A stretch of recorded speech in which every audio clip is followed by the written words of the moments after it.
Donald Trump एक बार फिर America के राष्ट्रपति बन गए। उनका दूसरा कार्यकाल भारत के लिए क्या मायने रखता है? पाकिस्तान में हड़कंप क्यों मच गया है? चलिए जानते हैं इस रिपोर्ट में। दरअसल ट्रंप के पहले कार्यकाल में भारत ने 370 हटाया और इस बार बात पीओके की हो रही।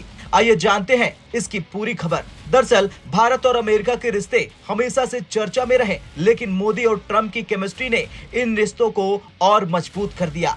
साल 2019 में जब भारत ने धारा 370 हटाई तो पाकिस्तान ने यूएन तक खूब शोर शराबा किया, लेकिन डोनाल्ड ट्रंप ने इस मामले को गंभीरता से नहीं लिया। ट्रंप के पहले कार्यकाल में भारत को अंतर्राष्ट्रीय स्तर पर काफी समर्थन मिला।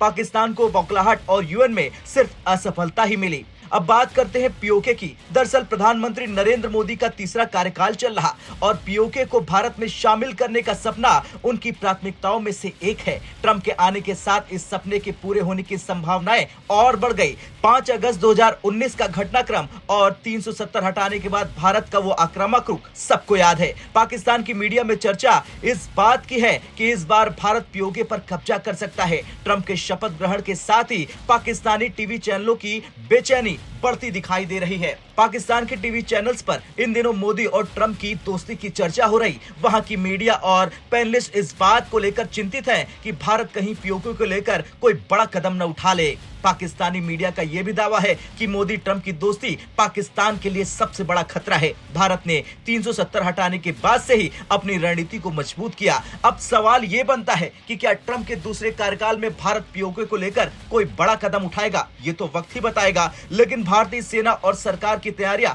इस ओर इशारा कर रही। गृह मंत्री अमित शाह और प्रधानमंत्री नरेंद्र मोदी के बयान सामने आ चुके हैं। खैर कुछ भी हो, ये तो वक्त ही बताएगा कि भारत पीओके को लेकर क्या कदम उठाएगा, लेकिन इतना तो तय है कि डोनाल्ड ट्रंप का दूसरा कार्यकाल भारत के लिए कई संभावनाओं को खोल सकता है और पाकिस्तान की बेचैनी इस बात का पुख्ता संकेत है। हमें कमेंट में बताएं कि आप पीओके को लेकर भारत की रणनीति के बारे में क्या कुछ सोचते हैं।